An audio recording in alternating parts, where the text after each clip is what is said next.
Et salut à tous et bienvenue dans l'atelier de Wandy. Aujourd'hui nous allons parler cosplay et je vais vous présenter mon nouveau projet inspiré de l'armure de la Lalabarina, un monstre du très attendu Monster Hunter Wilds. Alors ce cosplay est un défi supplémentaire que je me suis lancé vu que je dois le réaliser avant la sortie du jeu. Et je vais vous montrer étape par étape son évolution jusqu'à présent.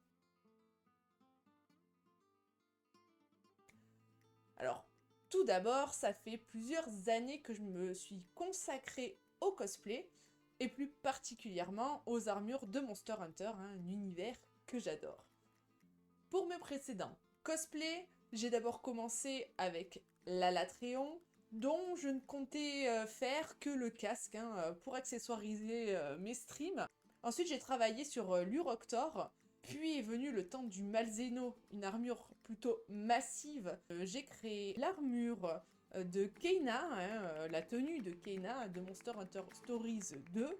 Chaque cosplay m'a permis d'agrandir mes connaissances et d'approfondir mes techniques. Et ça m'a motivé à relever un nouveau défi, l'armure de la Lalabarina. Alors, pourquoi cette armure-là ? Ce projet, il est vraiment spécial, car il a été choisi par ma communauté. Après avoir vu les trailers de Monster Hunter Wilds, on a voté ensemble pour l'armure de la Lalabarina. Et je voulais vraiment que ce choix soit interactif, afin qu'on le partage ensemble jusqu'à la fin.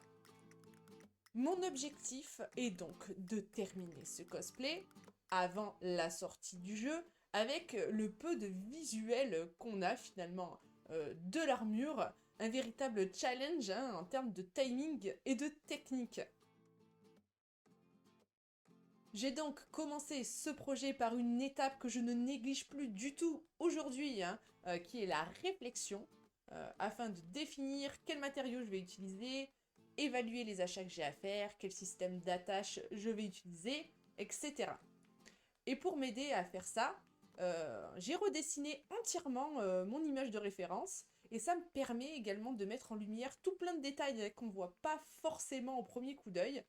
Et même si mon niveau de dessin est pas terrible, ça m'aide grandement à voir où je vais aller.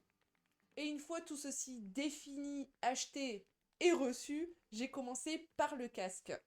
C'est une pièce clé pour l'identité de l'armure. J'avoue que j'adore commencer par ça. C'est super motivant. J'ai utilisé de la mousse Eva Foam et du Worbla pour consolider un peu tout ça. Et j'ai peint avec du FlexiPaint, dans lequel j'ai mis de la peinture pigmentée métallique. J'ai brossé à quelques endroits avec de la cire argentée. Et j'ai utilisé des fausses fleurs du commerce pour orner le casque. J'ai également ajouté un gros élastique pour le maintenir derrière, qui sera caché par mes cheveux. Puis j'ai continué avec le tour de cou. Là c'est pareil, j'ai utilisé de la mousse foam que j'ai collée sur plusieurs couches pour obtenir des reliefs. Maintenant il reste à poncer par-ci par-là et je pense l'attacher avec du velcro derrière pour le refermer. Mais il me reste encore beaucoup à faire avec des pièces en Worbla, mais également avec des pièces en tissu. Et pour ces dernières, j'ai fait beaucoup de récup sur Vinted et autres, afin de minimiser les achats onéreux. Mais je partagerai avec vous chaque étape pour que vous puissiez voir l'évolution de ce projet. D'ailleurs, si ce projet vous passionne, n'hésitez pas à vous abonner pour suivre l'évolution de cette armure. J'ai très hâte de partager chaque détail avec vous et ça va aller très très vite. Et si vous souhaitez soutenir ce projet, vous pouvez aussi me retrouver sur Ko-fi, où je partage des photos exclusives et des aperçus en avant-première de mes work in progress. Tous les soutiens me permettent d'améliorer mes créations et d'investir dans de nouveaux matériaux. En tout cas, merci d'avoir regardé cette vidéo. J'espère que ce projet vous inspire autant qu'il m'inspire et j'ai hâte de vous retrouver dans les prochaines vidéos. Des gros bisous, ciao ciao!